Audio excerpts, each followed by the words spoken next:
주시나? 아, 꽃을 먼저 받아야 되니까.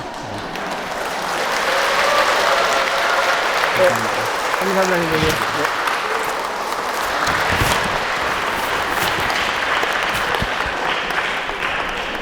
이제 마이크 주세요.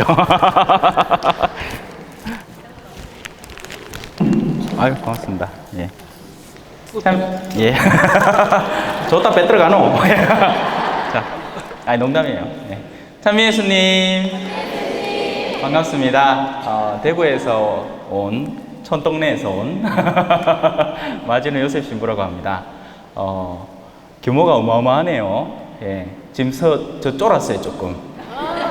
여기서부터 딱 내리는데 저분이, 봉사자분이 차를 딱 데리고, 저를 여기까지 데리고 오셨는데 차가 어마어마하더라고. 왜 이런 차 있잖아요. 궁디 빠지고 막, 머리 빠지고 이런 거 있잖아. 깜짝 놀랐습니다. 자, 기도하고 시작할게요. 성부와 성자와 성령의 이름으로 아멘. 하늘에 계신 우리 아버지, 아버지의 이름이 거룩히 빛나시며 아버지의 나라가 오시며 아버지의 뜻이 하늘에서와 같이 땅에서도 이루어지소서. 오늘 저희에게 일용할 양식을 주시고 저희가 용서하오니 저희 죄를 용서하시고 저희를 유혹에 빠지지 않게 하시고 악에서 구하소서. 아멘. 성부와 성자와 성령의 이름으로 아멘. 초대해 주셔서 고맙습니다. 오는 길에 이야기를 들어보니까 기대치가 상당히 높은 것 같아서 제가 지금 굉장히 좀 부담스럽습니다. 예. 그래도 최선을 다해서 할게요. 여러분들이 이 오늘의 피정, 1일 대피정을 통해서 받으신 주제는 두 가지입니다. 크게. 하나는 듣는 마음이에요. 그리고 다른 하나는 분별하는 영. 열왕기 상권의 말씀을 바탕으로 이루어진 거죠. 그래서 먼저는 들을 수 있는 마음을 준비를 시켜야 되겠고, 그리고 듣게 되었을 때 비로소 분별이 이루어질 겁니다. 듣지도 않는데 분별할 필요는 없잖아요. 그죠? 애시당초 내가 그 사람하고 이야기할 의도가 없어. 근데 그 사람이 좋은 사람인지 나쁜 사람인지 나한테 뭘 의도하는 사람인지 전혀 상관없을 겁니다. 먼저 제 소개를 하는 게 맞나? 저는 대구에서 왔고요. 촌놈이라 그래서 중간에 사투리를 좀 써가 못 알아듣거들랑, 알아듣기 힘드시거들랑 표정을 이렇게 지어주세요. 그러면 내가 사투리를 좀 심하게 쓰고 있구나 하고 표준말을 쓰도록 노력할게요. 서울말은 끝말 보면 비리지 않면서. 자, 고맙습니다. 그래서 먼저는 그래서 저는 그 8년 동안을 그 볼리비아라는 동네에 있었기 때문에 아직까지 한국에 적응 중입니다. 예. 그 동네에는 뭐가 장점이냐면 사람들이, 그러니까 저부터가 일단 표현을 할 수 있는 능력이 굉장히 떨어지잖아요. 사람이 표현 능력이 떨어지면 진솔할 말밖에 할 수가 없게 돼요. 그래서 애들은 거짓말을 못 하는 거예요. 이 물 시원하나 아니나 하면 시원해, 안 시원해, 뜨거워, 이렇게 하면 끝나는 얘기예요. 근데 우리는 이제 말을 굉장히 수사학적으로 표현할 수 있게 됐습니다. 미적지근히 하이기네, 겉에 만지기에는 약간 시원한 느낌이 들면서도 이게 입에 딱 닿는 순간에 뭔가 사사리 하이마 이게 따끈따끈한 느낌이 드는데 사실은 알고 보이기네 찹더라. 여러분 남편 좋은 사람입니까? 나쁜 사람입니까?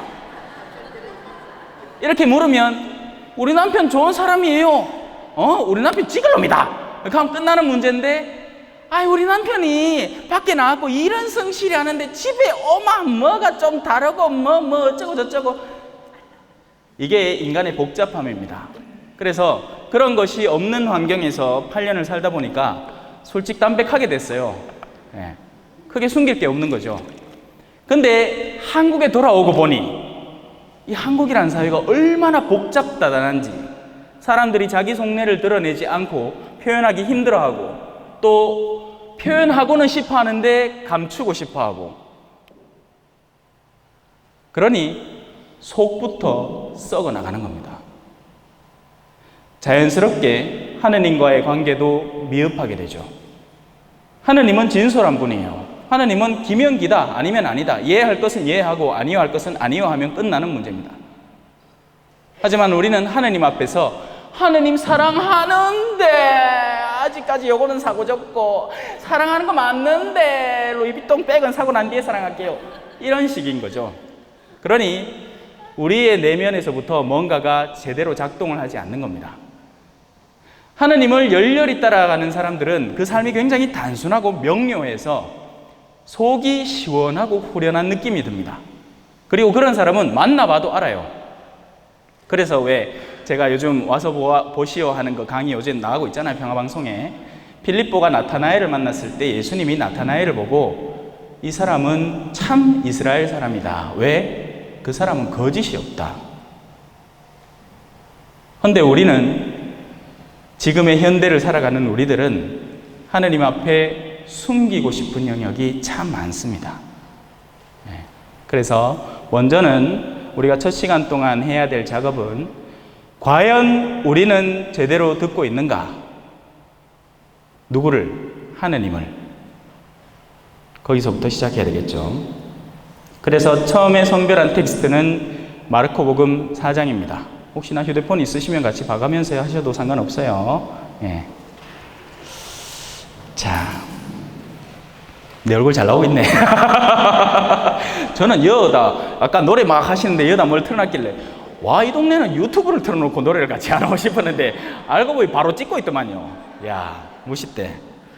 역시 수준이 달라. 자, 씨 뿌리는 사람의 비유라는 아주 유명한 비유입니다. 여러분이 사실은 벌써 다 알고 계시는 비유지만 과연 그동안 여러분이 얼마나 제대로 이것을 듣고 있었는지, 그렇게 해서 듣고 있는 것을 올바로 파악하고 있었는지, 그리고 여러분의 삶도 한번 점검해 보시면서 들어보시면 좋겠습니다. 예수님께서 다시 호숫가에서 가르치기 시작을 하십니다. 성경 안에서 표현되는 산과 호수라는 지역적 특성은 높은 곳과 낮은 곳을 의미합니다. 여러분은 지금 어디에 와 있을까요? 높은 곳에 와 있죠. 저 내려가면, 계단을 타고 내려가면 땅이 나오죠. 낮은 곳보다는 지금은 높은 곳입니다. 어떻게요? 육체적으로요. 물리적으로 그런 상황입니다. 우린 높은 곳에 와 있어요.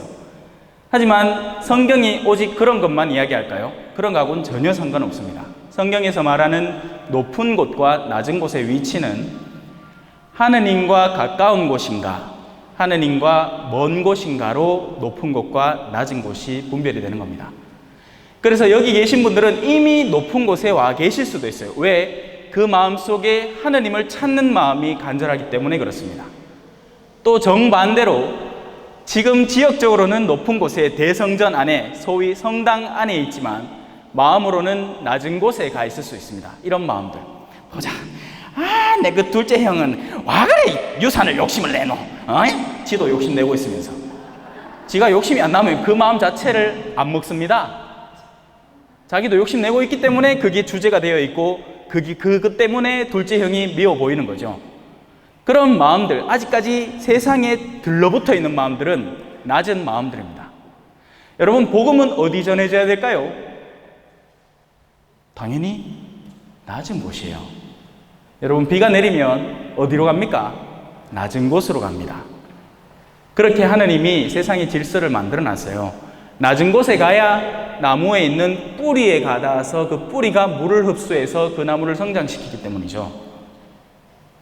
좋은 것은, 참된 가르침은 거룩한 사람들, 벌써 구원 다 받은 것 같은 느낌이 드는 24시간 성체조배 막 했었고 매일같이 팽리미사 나왔었고 기도 더 뭐해가 안 다닌 사람들 말고 진짜 복음은 낮은 곳으로 향합니다. 제가 오늘 여기 오기 전에 기도를 좀 했습니다. 제가 요 며칠 지금 감기가 걸려 있어가지고 기침을 갤럭갤럭 하거든요. 희한하게 기침이 안 나네 지금은. 네? 자, 감사합니다. 말씀은 낮은 곳으로 가야 합니다. 그래서 하느님의 외아들인 예수님은 호숫가라는 지역적 특색, 호숫가에는 별의별 사람들이 다 모이거든요. 산에 올라가려고 하면 좀 힘들어요. 그래서 산으로 올라가는 사람은 잘 없습니다. 신앙의 산길을 벌써 등반하고 정상 가까이 와닿는 사람은 드뭅니다. 구원으로 이끄는 문은 좁고 그 길은 험해서 그리로 들어가려는 사람이 없습니다. 그래서 대부분은 어디에 남아 있겠습니까? 호숫가에 남아 있습니다. 언제라도 뱃일 하러 나가서 고기 잡아가지고 그거 이렇게 구워 먹으면서 다른 사람들하고 세속적인 이야기에 시간을 보낼 수 있는 한적하고 우아한 곳에 사람들은 모여들죠. 그래서 바로 그곳에 복음이 전해져야 하는 것이고 예수님은 그곳에 가서 복음을 전하시는 겁니다. 느낌이 이상하다. 보통은 강의를 하러 가면 다 제 얼굴을 보시거든요. 두 눈으로. 근데 전부 다 얘가 더 크지? 얼굴이 빵실하게 크게 나오니까 잘 보이죠? 이해는 합니다. 자, 근데 제가 이상해요. 평소엔 다 저를 쳐다보는데 그래서 여러분들의 상황을 파악을 하면서 강의를 진행을 하는데 다 전부 다 성천한 예수님 보고 있는 것 같아요.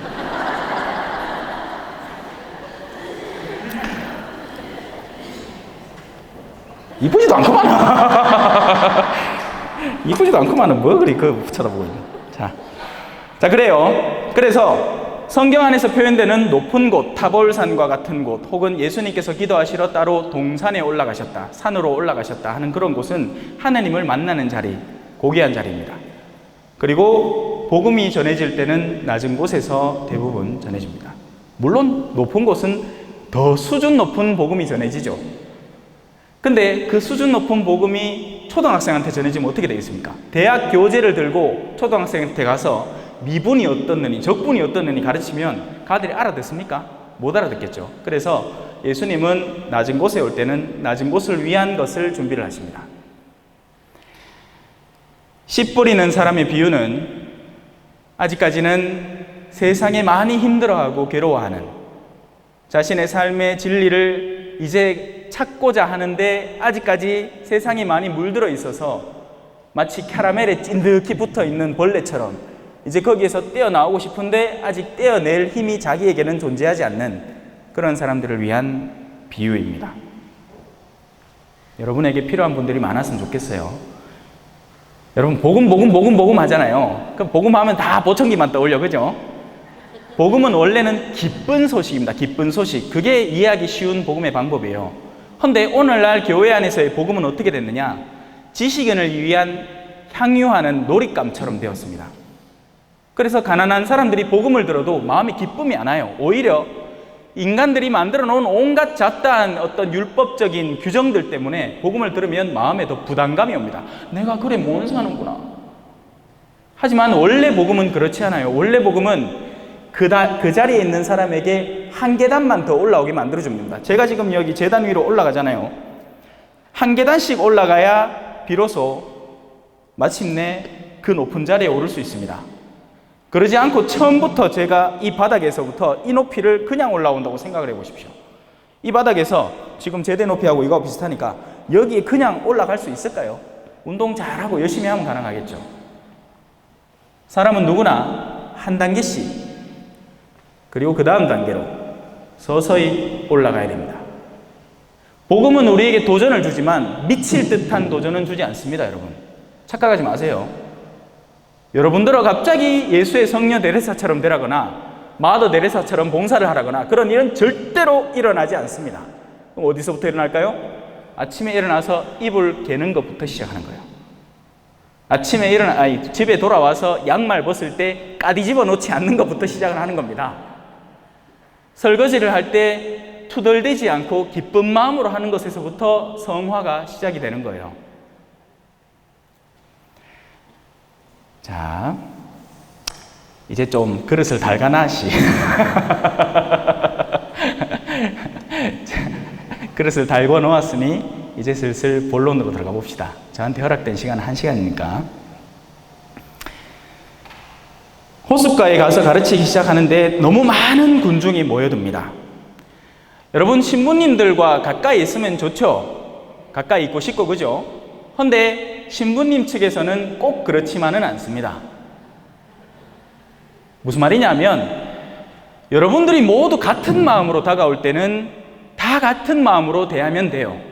헌데 군중이라는 거죠. 군중들 가운데에는 정말 구세주로 알아보는 사람도 있고, 그리고 구세주의 유명세를 노리는 사람도 있습니다. 예언자를 예언자라서 물 한 잔이라도 주면 그는 상급을 잃지 않지만, 예언자가 유명하기 때문에 물을 주면 그는 유명인에게 물을 준 것에 불과해요. 그리고 또 다른 유명인이 오면 또 똑같이 물을 주겠죠. 프란치스코 교황님이 한국에 왔을 때 정말 프란치스코 교황님의 가르침과 그분의 내적 영성을 소중히 여기고 아름다워해서 그분에게 다가간 사람이 과연 얼마나 될 것 같습니까? 아니요, 그냥 유명한 사람 한 명 와서 그분하고 같이 한복 곱게 차려입고 김치 하고 사진 한 장 찍고 가면 그 유명세를 자기가 득한 일이 되는 겁니다. 예수님은 군중의 속성을 알고 계셨고, 그래서 군중에게 밀쳐지지 않기 위해서 배를 마련하시고 거리를 두고 당신은 호수 안에서, 그리고 군중은 물가에 앉아서 가르침을 시작합니다. 신부님들을 소중히 여기세요. 신부님들을 데리고 돌아댕김에, 아이고 요즘 같은 날씨에는 요 골프장이 좋으십니다 신부님. 아이고 요즘 같은 날씨에는 저 30만 원짜리 회를 드시러 가시시다. 그렇게 싸마. 아니, 음식을 초대하고 좋은 곳을 초대하는 게 나쁘다는 게 아니에요. 하지만 사제를 사제로 이용해야 하지 않고 온통 자신의 여가 생활을 채워주는 존재로만 이용할 때 그 사제는 세속적으로 변하기 시작합니다. 똑같은 취급을 계속 받으면요, 그게 자기가 원래 있어야 되는 자리인 줄 착각하게 돼요. 그러고 나면 나중에 어떻게 될 것 같습니까? 한 가난한 신자가 자기 자식들이, 그죠? 유정라이라고 몇 개 갖고 온 거, 자기 한 개만 떡 먹고, 뭐이 너무 맛있어. 그래갖고 신부님 드리겠다고 그 남은 4개를 들고 갑니다. 저한테 볼리비아에서 실제로 일어났던 일이에요. 만약에 그때 제가, 나 그런 거 안 먹습니다. 어디 그 계란에 그 껍데기 닭똥 틱틱 빨린 걸 내한테 갖고 오노? 그렇게 했으면 그 신자의 마음에 핵폭탄 하나 떨어뜨린 겁니다. 아니죠. 뭘 갖고 오든 그가 나에게 가져온 것은 나를 사랑하기 때문에 가져온 것입니다. 그러면 품어 안아야죠. 그렇게 그들의 마음을 읽어줄 줄 아는 내면을 갖추려면 나는 의지적으로 조금은 낮은 곳에 위치하는 것이 낫습니다. 내가 평소에 늘 고급진 것만 먹고 편안한 생활을 하면 아주 작은 불편에도 나는 불평하기 시작하게 됩니다. 지금 제가 하는 말이 모두 듣는 마음과 연계된 거예요. 여러분이 말을 듣고 싶잖아요. 그러면 그 말에 대한 갈증이 생겨나야 됩니다. 그런데 내가 그 갈증이 없다면, 자, 한 자매가 지나가요. 여기 수많은 가게들이 저마다 외쳐댑니다.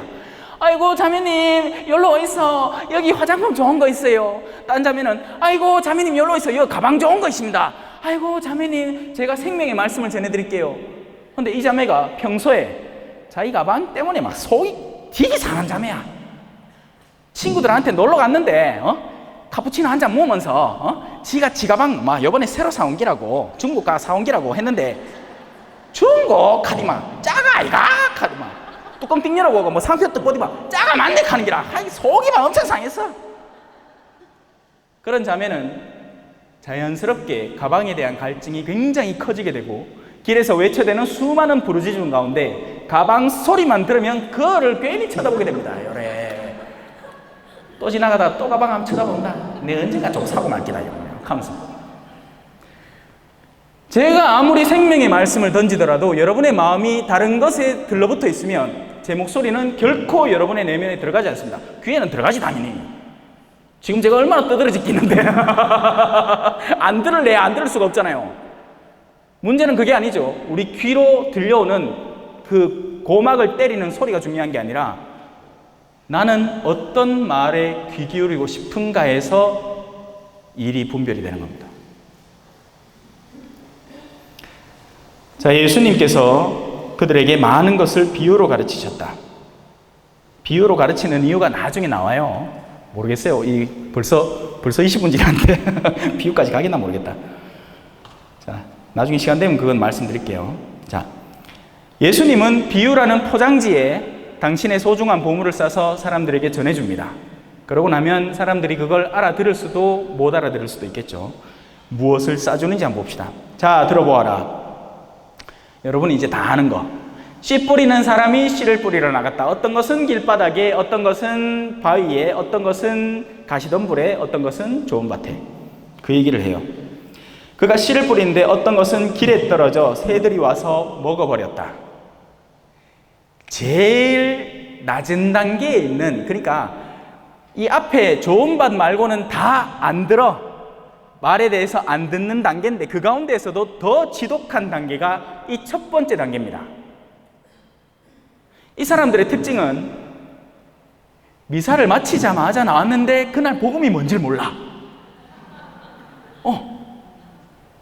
여러분, 대학교에서 한 학생이 자기가 평소에 늘 고민해 오던 게 있었는데 그걸 가지고 대학 교수님한테 내 꼭 물어봐야 되겠다 하고 갔는데 마침 교수님이 거기에 대한 대답을 해줘요. 그러면 그 학생은 그걸 잊을 수가 없습니다. 어머야, 우리 교수님이 내 마음을 읽었나? 왜 저렇게 콕 집어서 이야기를 해주시지? 와, 희한하다. 왜냐하면 들으려는 마음과 전해주려는 내용이 둘이가 맞닿았기 때문입니다. 그런데 안타깝게도 오늘날의 수많은 가톨릭 신앙인들은 다람쥐 쳇바퀴 도는 듯한 신앙생활 속에서 주일 미사가 그냥 하나의 형식적인 일로 전락해버렸습니다. 감흥도 없고 그냥 좀이 쑤시가지고 주보의 내용이란 내용은 다 읽고 또 휴대폰도 안 끈다. 또 행여 문자 요래 얼른 해가 하고 넣는다 이래. 제가 미사 때 제가 지금 교구청에 있는데 교구청 전에 사도성당이라는 데 있었거든요. 미사를 하거나 교리를 하다가 전화가 오잖아요. 그 뜻받아있어. 그 하느님이 전화하는 기라 하면서 조만간에 올라갈 수 있으니까 빨리 받아있어 합니다. 안 가고 미사 때 누가 전화를 하겠습니까? 그죠? 미사 때 우리가 전화를 받아야 할 만큼 중요한 일이 뭐가 있겠습니까? 하지만 그들에게는 그게 중요한 일입니다. 심지어 이런 사람도 봤어요. 내 미사 중이다. 좀 해봐. 그거 하고 나 뒤 들어온다.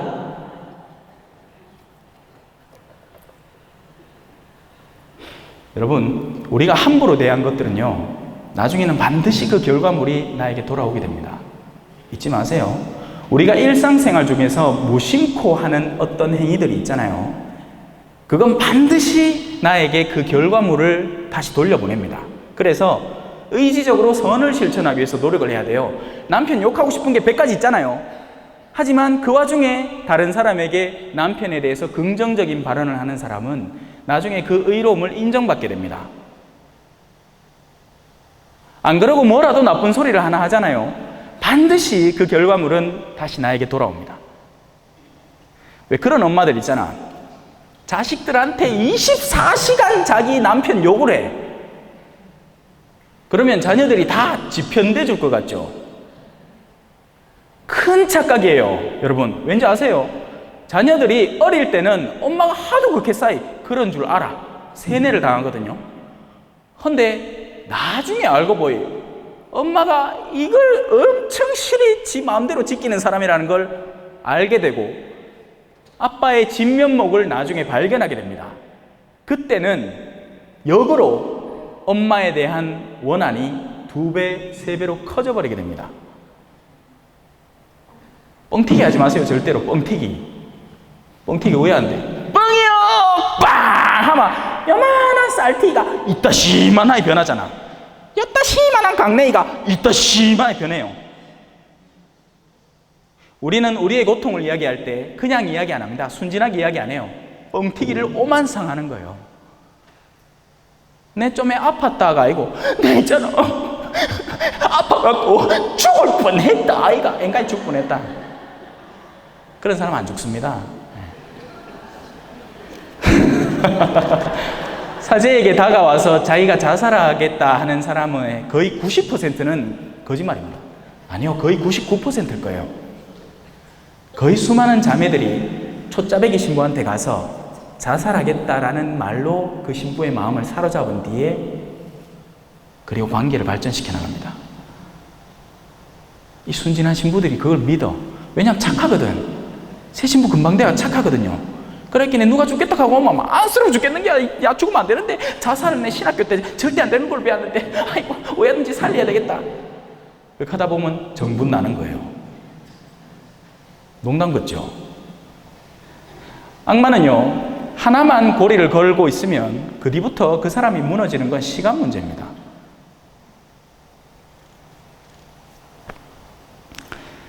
씨 뿌린 사람이 씨를 뿌려 나가서 길에 떨어졌는데 새들이 와서 먹어버립니다. 자, 같은 주제예요. 새들이라는 건 외부의 힘의 개입입니다.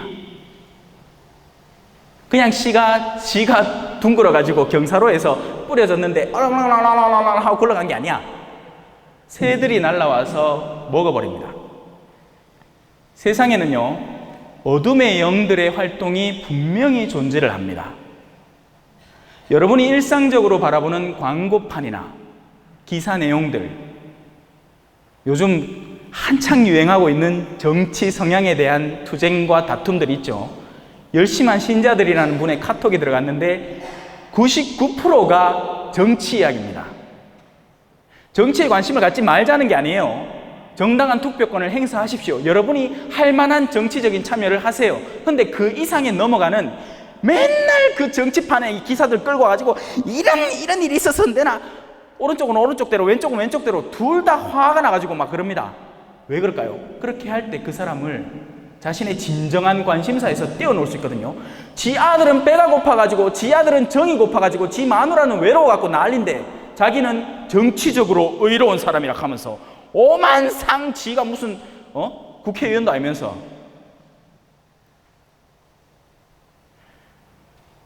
여러분 우리의 신앙은요 이상을 향한 희망에 가닿아 있지만 지극히 구체적이고 실천적인 것이어야 합니다. 그런데 신앙이라는 걸 아주 추상적으로 변화시켜버린 사람들이 많아요. 신앙은 신앙 따르고 우리는 현실에 산다. 아니요, 저는 거꾸로 얘기합니다. 신앙만큼 현실적인 게 없다고 생각합니다. 한 사람이 진짜 신앙에 몸담을 때 그의 가정 자체가 행복하게 변합니다.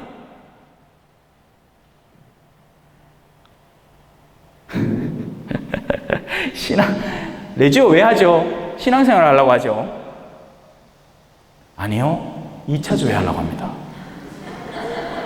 어디 구라치려고 하노? 내 다 아는구만. 물론 레지오 자체는 신앙생활을 위해서 하는 거죠.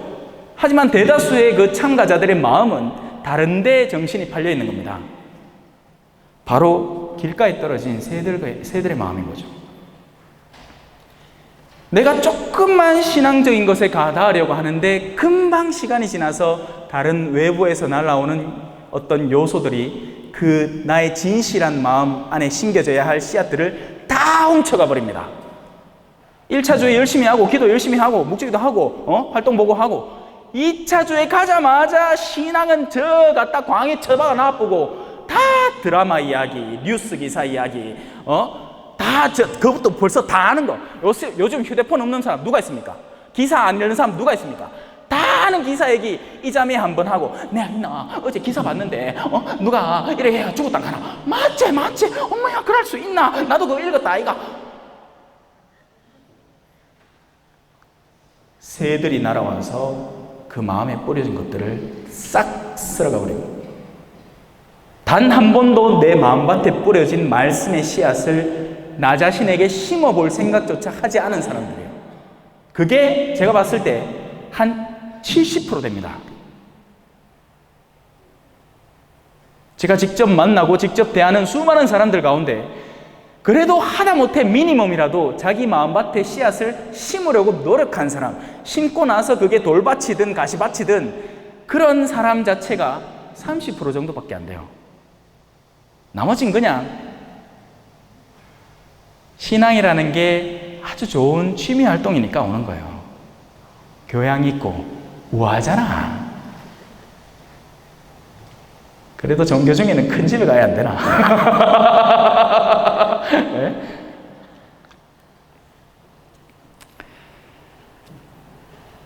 어떤 것은 흙이 많지 않은 돌밭에 떨어졌는데 흙이 깊지 않아 싹이 곧 돋아났지만 해가 솟아오르자 타고 말았다. 여러분의 마음이라는 밭은요, 우리 육체의 내면 안에는 영이라는 영역이 존재를 하잖아요. 그 영의 가장 기초가 되는 영역이 감성과 이성이라는 영역이 있는데, 그 감성과 이성 그리고 그 인격이라는 영역은 훈련받습니다. 훈련. 여러분의 육체가 단단디라란 하고 말하면 에어로빅 막 하고 나면 근육 막 생기고 막 늘씬해지고 막 몸이 바뀌잖아요. 아닌가?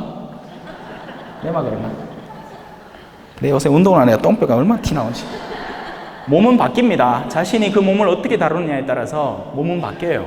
여러분이 운동을 열심히 하면 이렇게, 왜 할아버지들 있잖아요. 왜 한 나이 한 75대 한 80 된 어르신들 보면 막 걷는 것도 힘들어.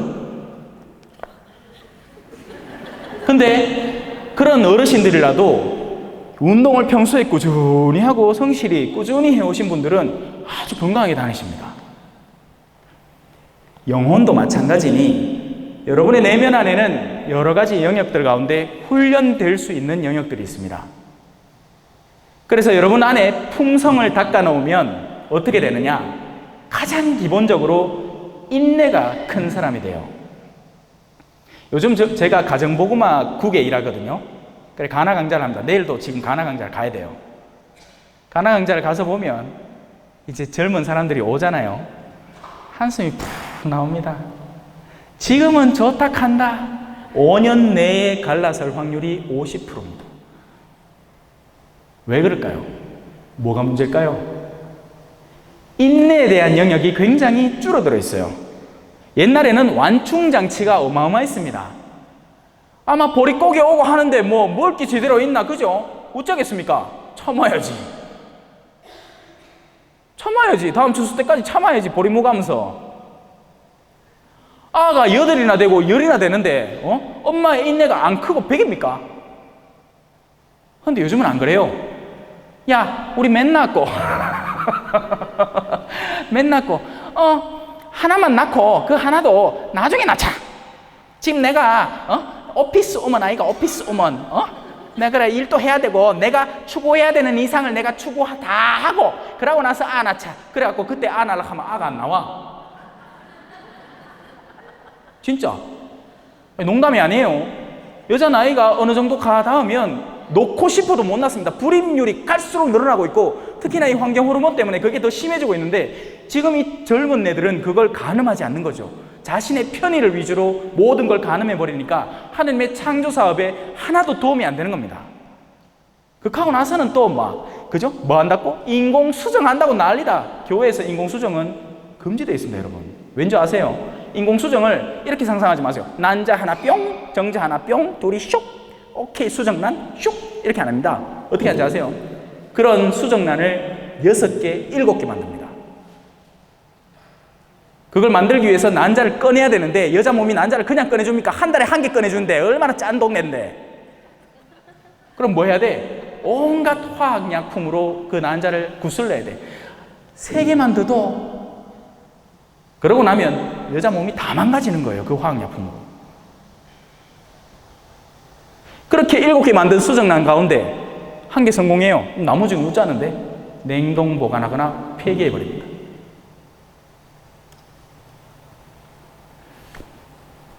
여러분, 아까 제가 새들 이야기 했잖아요. 어둠의 영이 존재를 하는데 어둠의 영은 결코 우리가 문을 안 열면 그 안에 들어오지 못합니다. 그런데 문이 언제 열린지 아세요? 우리가 우리 스스로 어둠의 행위를 자행할 때 들어옵니다. 제가 한국 돌아와서 좀 심각한 케이스를 몇 케이스 봤는데 거의 대부분은 유산과 관련된 케이스였습니다. 진도 나갑시다. 지금까지 진도 안 나갔다, 그죠? 제가 엮기로 자주 셉니다. 네, 눈치를 주이소. 진도. 자, 그래서 흙이 맑지 않은 돌밭이라는 것은 흙이라는 사랑과 인내와 겸손과 온유라는 덕행이 쌓이지 않은 메마른 밭을 말합니다. 그래서 말씀이 들어올 때는 감미로워요. 아, 뭐야, 신부님 하는 말 맞다. 내 그래 살아야 되는데 하고 살아봐야지 하고 이제 왔는데 남편 얼굴 보자마자 이놈의 삼시가 어디 나가 밥 안 먹고 들어오나 하는 인내가 바닥난 여성들. 그리고 이런 유형들은 단순히 평신도회에서만 발견되는 게 아닙니다. 인격이 제대로 함양되지 않은 신부님도 계시고요, 수도자도 있습니다.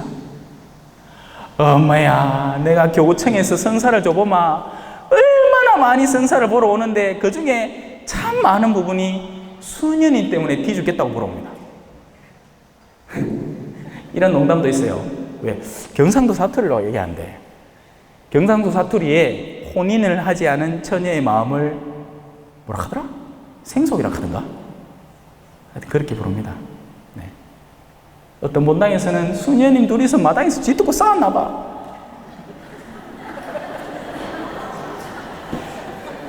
어디 그것만 문제겠습니까? 교회 내에서 중요 직분을 차지한다고 차지한 사람들이 인격적인 함양이 덜 된 거예요.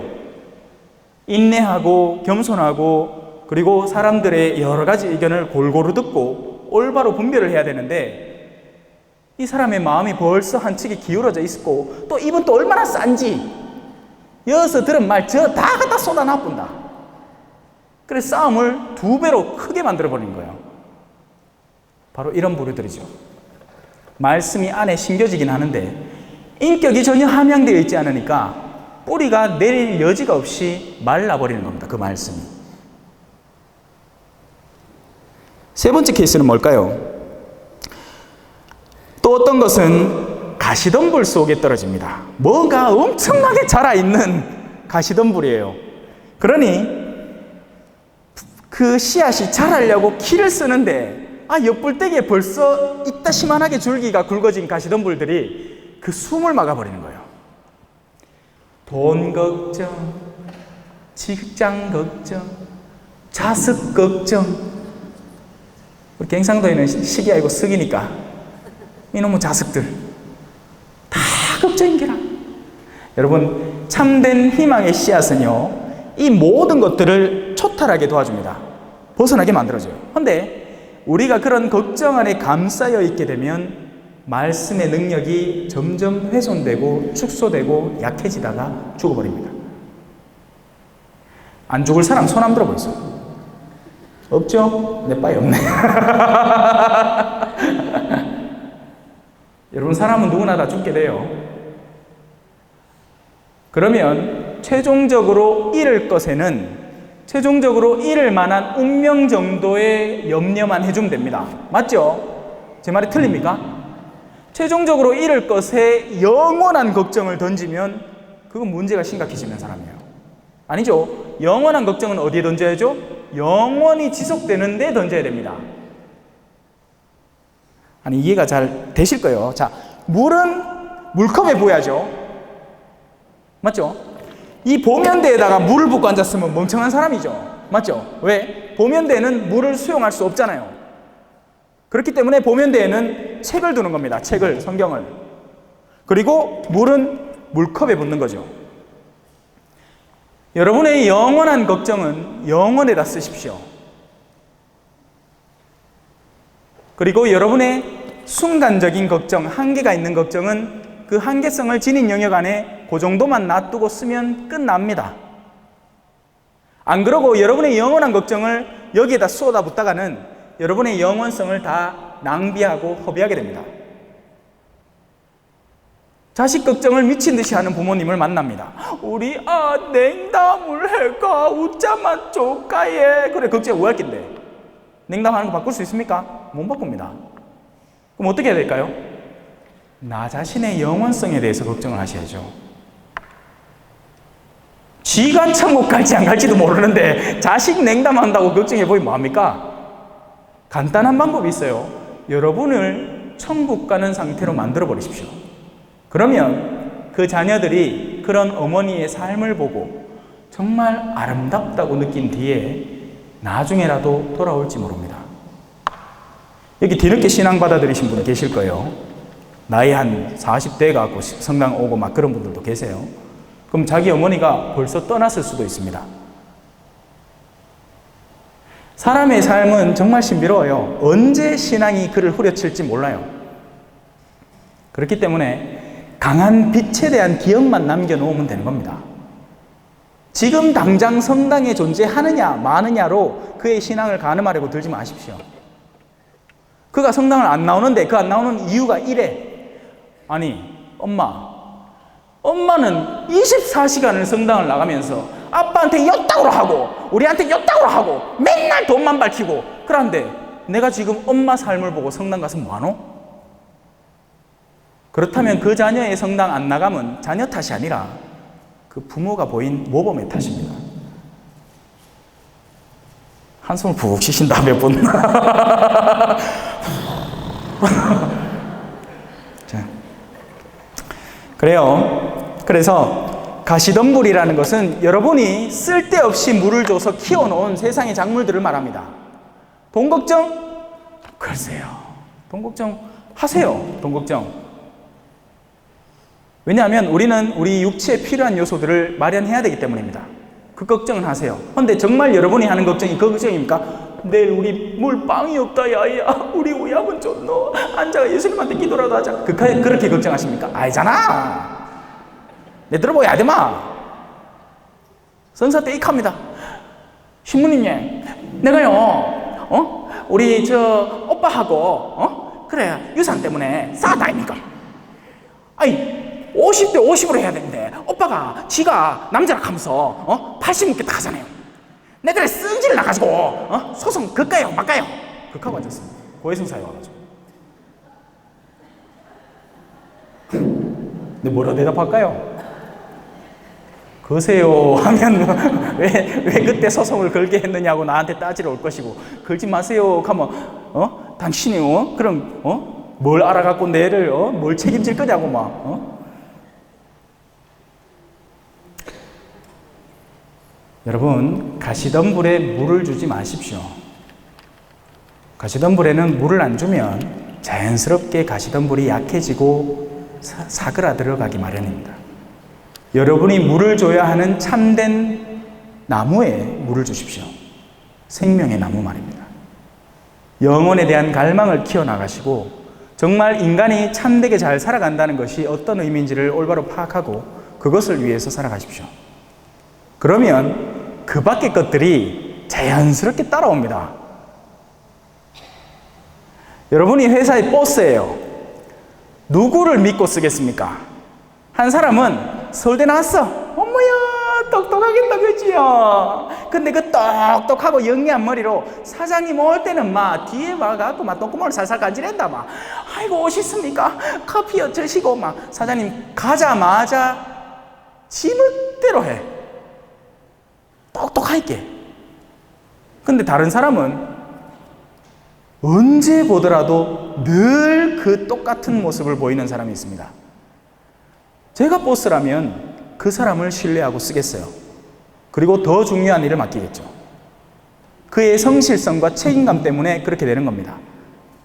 만약에 여러분의 보스가 여러분이 성실하고 책임감 있고 솔직하고 진리를 사랑해서 여러분을 내쫓아낸다면 쫄지 마세요. 왜? 하느님은 머지않아서 당신을 더 훌륭한 곳에 갖다 끼워 넣으실 테니까요. 근데 사람들은 그게 걱정이라. 지금 당장에 내가 이거 잃어야 될 게 어마어마무시하기 때문에 지금 이걸 잃고 나면 마치 내 삶이 쫑나는 것처럼 느끼는 겁니다. 아니에요. 기적을 체험하게 될 겁니다. 자, 그러나 어떤 것들은 좋은 땅에 떨어져서 싹이 나고 자라서 열매를 맺기 시작합니다. 무슨 열매일까? 여러분, 하느님이 기다리시는 게 열매예요. 우리가 생각하는 좋은 것이 열매가 아닙니다. 전에는 묵주기도나 겨우 할 줄 알다가 이제는 59일기도 54일짜리를 할 줄 알게 됐다고 해서 열매가 생겨난 게 아니에요, 여러분. 만약에 그가 54일 동안에 그런 9일기도를 바치면서 정말 다른 사람에게 참된 감화를 주고 자신의 삶을 성실하고 진솔하게 이끌어 나갈 수 있다면 그는 열매를 맺고 있는 겁니다. 근데 그게 아니라 이렇게 하는 사람 있잖아. 전에는 5단 바칠 때는 찍소리 뭐하고 막 아이고 내 이거라도 겨우 바쳐야지 했는데 인자는 하루에 묵주기도를 20단씩 바쳐. 근데 그만큼 모가지가 빳빳해졌어. 레지오 활동보관을 하면 딴 사람 전부 다 일주일에 5, 6, 30, 5, 7, 35 35단 바치십니다 하는데 자기는 20단 곱하기 70이니까 27, 14, 140단 바치십니다 하는데 모가지가 빳빳해. 그 사람은 열매를 맺고 있는 게 아니라 그나마 있는 열매도 자기 스스로 망치고 있는 중입니다. 양들은 내 목소리를 알아요. 여러분들 안에 존재하는 여러분 영혼의 양은 여러분의 영혼의 양이 진짜 원하는 목소리를 듣고 싶어 합니다. 그래서 여러분이 교회 안에서 느끼는 한 사람을 바라보면서 느끼는 답답함은 그 양들의 답답함 맞아요. 아닌 건 아닌 거예요. 이상한 건 이상한 거 맞고 단순히 교회 안에서 이루어지는 일이라고 해서 다 거룩하라는 법은 없습니다, 여러분. 그 안에는 인간적인 요소가 굉장히 많이 뒤섞여 들어가 있으니까요. 자, 그래서 열매를 맺는데 그 열매는 제가 얘기했죠. 하느님이 원하시는 열매입니다. 하느님이 원하시는 열매는 단 하나밖에 없습니다. 여러분, 내가 만약 외로울 때면 누가 나를 위로해주자. 여러분, 하나님은 여러분의 영혼이라는 열매를 기다리십니다. 그것 말고는 하나님이 바랄 게 없어요. 내가 바라는 건 희생제사가 아니다.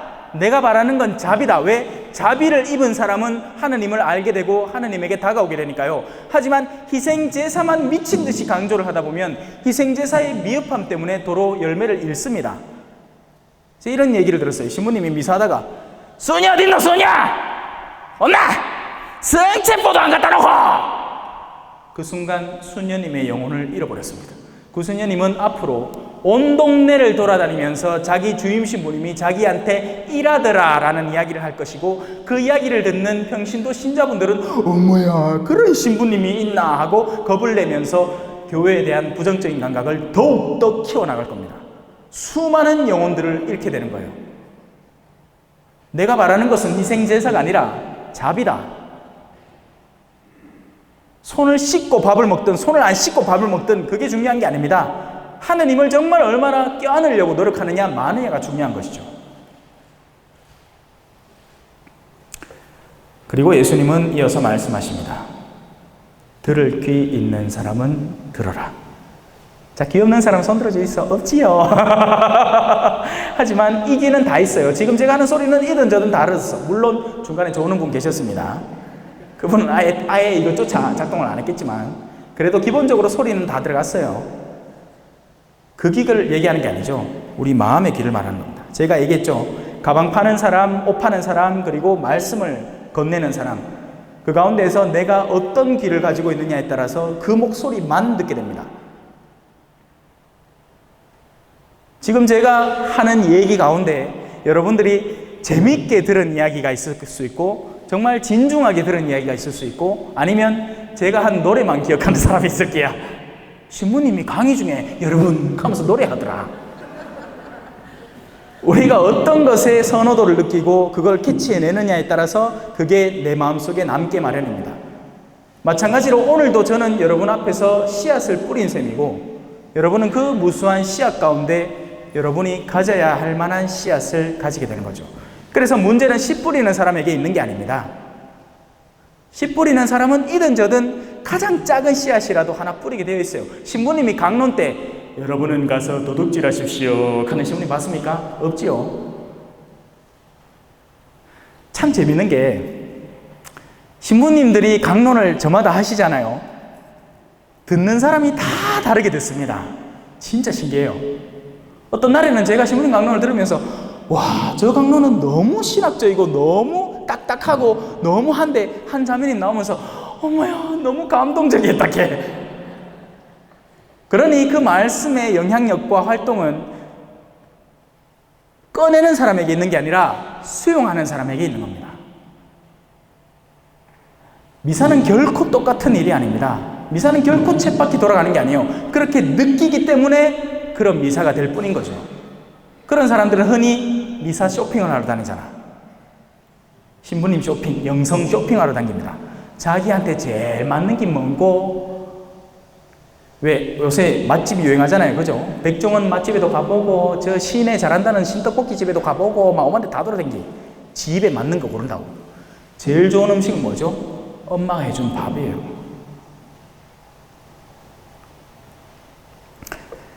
자, 예수님께서 혼자 계실 때 그분 둘레에 있던 이들이 12제자와 함께 와서 비유들의 뜻을 묻습니다. 예수님께서 그들에게 대답하십니다.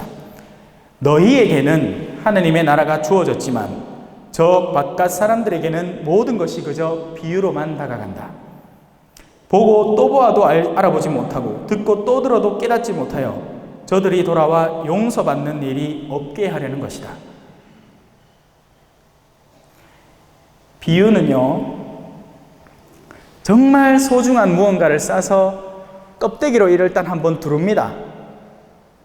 그러고 나서 사람에게 주면 그 껍데기를 보고 그 안을 더 파고들고 싶어하는 사람은 그 껍데기를 벗겨서 그 안에 있는 보화를 꺼내가지만, 그러지 않고 그냥 껍데기만 바라보는 사람에게는 껍데기로 끝나버리고 마는 요소예요. 그래서 안에 있는 것이 보호받겠죠. 왜냐하면 쓸데없이 파헤쳐지지 않으니까. 예수님이 나중에는 요 판 뒤에 있는 모습처럼 십자가에 못 박혀 계시겠지, 당연히. 성당마다 십자가가 달려 있으니까. 왜 그랬을까요? 예수님은 진리를 전했는데 그 진리가 사람들한테는 부담과 꺼리낌이 된 거죠. 그래서 예수님은 비유라는 껍질로 그것을 전해줘서 사람들이 그 얘기만 들으면 못 알아듣게 만든 겁니다. 실제로는 자기들에 대한 내면을 깨부수는 내용인데 알아듣고 싶지 않은 거지. 다윗 왕이 그랬잖아요. 나탄이라는 예언자가 와서 임금님요, 제가 얘기 하나 해드릴 테니까 한번 들어보시소. 한 부자가 있었는데 자기가 양을 100마리를 갖고 있었어요. 그런데 엿불떼기에 가난한 양이 살이 토실토실 찌긴 쪘는데 아마 그 양을 탐내가지고 지 양 100마리 다 놔두고 그 양을 빼뜨려 와갖고 자기가 해봤다 아닙니까? 하여튼에 다윗이 임금이 와 썽을 먹어치냅니다. 세상 어디 그런 나쁜 놈이 있노? 당장 데리고 오니라. 내 처분할거면. 니다 임마. 네 얘기라고, 네 이야기. 네가 우리아의 아내를 그렇게 취했잖아, 이 멍청아. 그런데 그 직전까지 다윗 왕은 비유 안에 감싸인 내용을 비유적으로만 알아들은 것뿐입니다. 그래서 예수님은 씨 뿌리는 사람의 말씀을 통해서 지금 우리 신앙인의 내면 안에 일어나고 있는 일에 대해서 바로 찔러주지만 우리가 그걸 알아듣느냐 마느냐 하는 것은 예수님에게 달린 게 아니라 바로 우리에게 달린 거예요.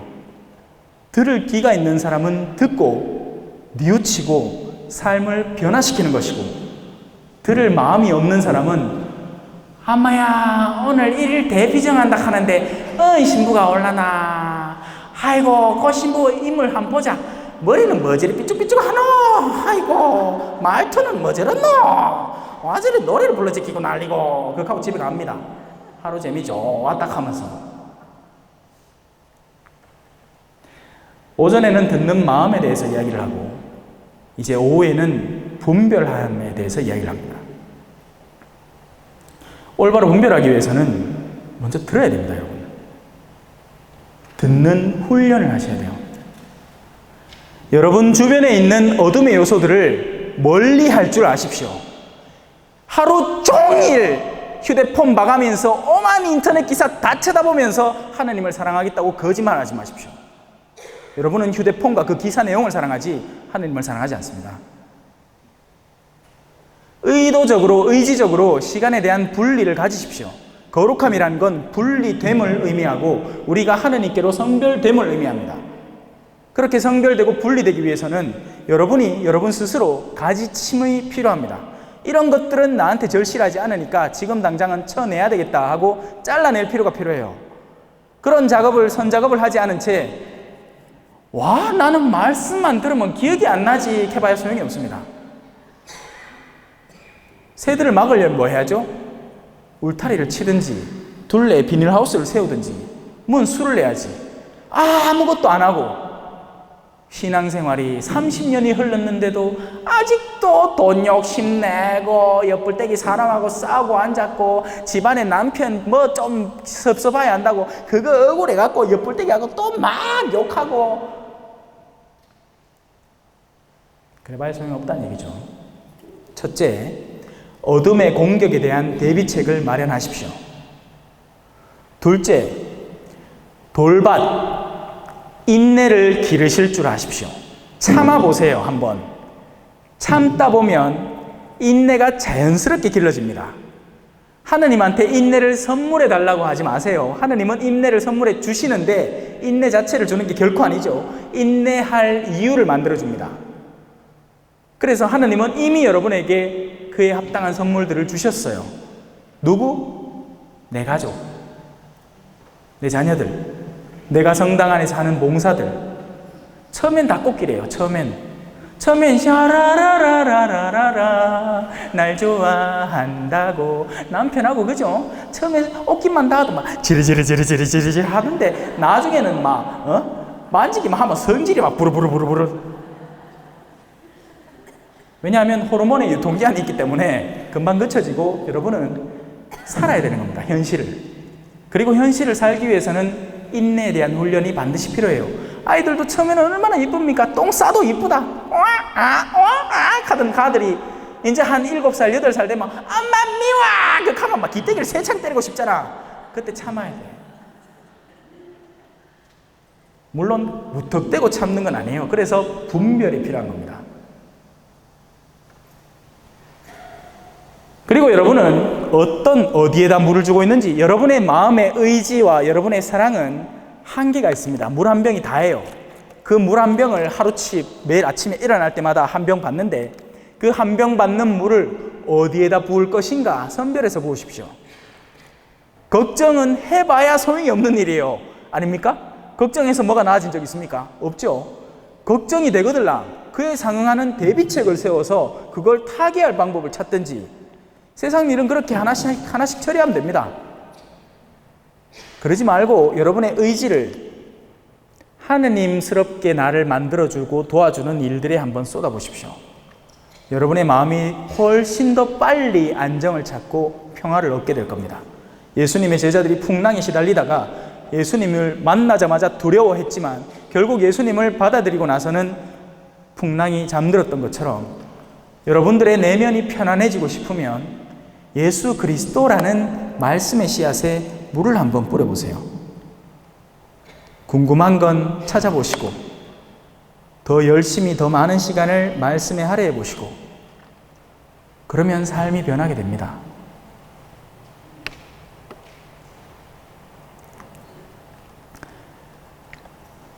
듣는 마음을 가지게 되시기를 간절히 기도하겠습니다. 자,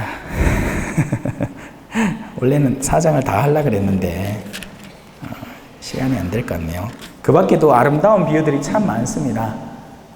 예수님은 모든 것들을 비유라는 이런 아름다운 포장지에 싸서 우리한테 늘 선물해 주세요. 여러분의 삶 자체도 일종의 비유입니다. 왜냐하면 우리의 진실한 모습은 이게 아니기 때문이에요. 여러분이 화장을 더해서 누구에게 잘 보이려고 하는지에 대한 파악을 빨리 해내십시오. 여러분이 어떤 옷을 새로 사거나 핸드백을 사면서 왜 그걸 사려고 하는지에 대한 근본 이유를 파악하세요. 그러면 헛된 일에 시간을 덜 쓰게 되고 더 참된 일에 시간을 쏟게 됩니다. 사람들의 의견은 그야말로 갈대와 같아서요. 이 사람한테 물으면 좋다 하는 것을 저 사람한테 물으면 싫다 합니다. 근데 더 재밌는 건 좋다 했던 사람들한테 다음날 가서 또 물어보면 오늘은 또 싫대요. 근데 거기에다가 내 마음을 두면 나는 정처 없이 흔들리게 되는 겁니다. 아는 무조건 서울대 보내야 돼. 남편은 이런 사람이어야 돼. 아내는 이런 일들에 잘 놀아놔야 돼. 그런 얘기들을 자꾸 귀를 팔랑거리면서 듣다 보면 마음이 불안해지는 거예요. 여러분을 제일 잘 아시는 분은 누구겠어요? 하느님이십니다. 그리고 하느님은 여러분을 가장 적합한 곳에 두셨고 여러분에게 가장 적합한 시련과 도전거리를 주십니다. 훗날 완성시켜서 추수하시려고요. 세상 어떤 열매가 왜 올해는 이렇게 강한 열기를 주십니까? 하고 투정하는 거 봤습니까? 자연은 투정하지 않습니다. 자연은 있는 그대로 받아들이고 받아들인 그대로 열매를 낼 뿐이죠. 오직 인간만이 투덜거립니다. 왜? 상품을 만들어서 팔아야 되거든. 근데 빛이 너무 강하면 열매가 쪼그라들어가지고 그걸 못 파니까 성질이 나는 거예요. 그만하자. 보이길래 지치신다. 네, 오늘 오전 강의는 여기까지 하겠습니다. 오후에는 분별하는 마음이라는 주제로 다시 만나 뵐게요. 성부와 성자와 성령의 이름으로 아멘. 영광이 성부와 성자와 성령께 처음과 같이 이제와 항상 영원히 아멘. 성부와 성자와 성령의 이름으로 아멘. 네, 우리 이제 요한마가